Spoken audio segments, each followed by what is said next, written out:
I turned 70 on a cool autumn morning that there was no grand party, no balloon arch, no cake covered in candles I could barely blow out, just me. A cup of hot tea, and the sound of sparrows chattering outside my window. I sat there, watching the steam rise from my cup, and I realized something. My life had been filled with people, but somewhere along the way, I had stopped feeling truly present with them. That day, I made a choice that startled even me. I stopped visiting people. It wasn't an angry decision. I didn't slam any doors, didn't cross out names in my address book, didn't post some dramatic farewell on social media. It was quieter than that, like setting down a heavy bag you've carried for too many miles. For most of my life, visiting others was as natural as breathing. Birthdays, weddings, funerals, new babies, Sunday lunches, I was there. I was the friend who brought pies to your table, the aunt who sat on the floor to play with your toddlers, the neighbor who knocked on your door just to say hi. I loved the buzz of human connection, the warmth of shared tea, the laughter over silly stories. But as I crossed into my 70s, something shifted, the hidden weight of social obligation. In my younger years, I never saw visits as obligations. They were simply part of the rhythm of life.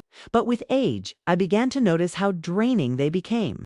I'd come home after spending hours listening to someone's complaints about their neighbor or their health problems, and instead of feeling lighter, I felt hollow. My mind would replay conversations I didn't enjoy, and my body, slower and more tired now, would ache from the effort of just being there.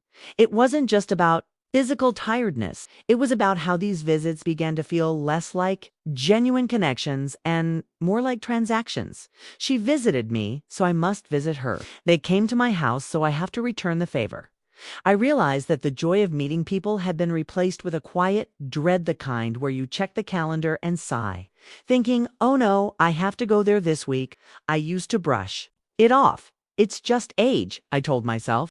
You're getting slower. That's all. But deep down, I knew it was more than that. It was my heart telling me that I was done with certain kinds of noise. The moment that changed everything. The real turning point came one Sunday afternoon. I'd been invited to a distant cousin's birthday. Lunch. The thought of the long bus ride, the loud chatter, the endless questions about my health and whether I was still living alone made me want to crawl back under the covers. But I went because I always went. When I arrived, I was met with polite smiles. The same tired jokes about my gray hair, the same stories I'd heard from the same people dozens of times before. As the hours dragged on, I found myself staring at the clock on the wall. I wasn't listening anymore. I wasn't laughing anymore. I was just enduring. On the way home, I looked out the bus window and felt an odd mix of sadness and relief. Sadness because I realized I had spent the afternoon in a place I didn't truly want to be. Relief because I knew I didn't have to keep doing this. That night, I told myself, you don't owe anyone your presence. Not anymore. And just like that, I decided I was done visiting the first weeks of my new life. At first, it felt strange. Sundays came, and I didn't put on my visiting clothes. No ironing dresses, no wrapping small gifts, no catching the 10 a.m. bus. My phone rang a few times, friends wondering if I was coming by. I told them gently, I'm taking a break from visiting people for a while. Some laughed, thinking it was a joke. Others asked if I was ill. I'm fine, I said. I just want to stay home. The first real gift of this choice was time. Hours that used to be swallowed by travel and chatter were now mine to spend as I pleased. I could read for as long as I wanted, cook slowly without rushings, sit by the window and watch the rain without feeling guilty. I could nap in the middle of the day and not wake up panicked that I was late for an appointment. It was peaceful. The people who didn't understand, of course, not everyone took it well. Some relatives accused me of being selfish at our age. One cousin said, we have to stick together. You'll get lonely. Others hinted that I was becoming antisocial, that I was shutting down. But here's the truth. I wasn't lonely. I was finally in my own company without feeling restless. I still spoke to people on the phone, through letters, sometimes when they visited me, but I no longer dragged myself to places I didn't want to be just to keep some invisible score of social duty. I realized that many people confuse being alone with being lonely. They're not the same. Loneliness is when you crave connection but don't have it. Being alone by choice can be one of the most nourishing experiences in the world. What I gained by staying home?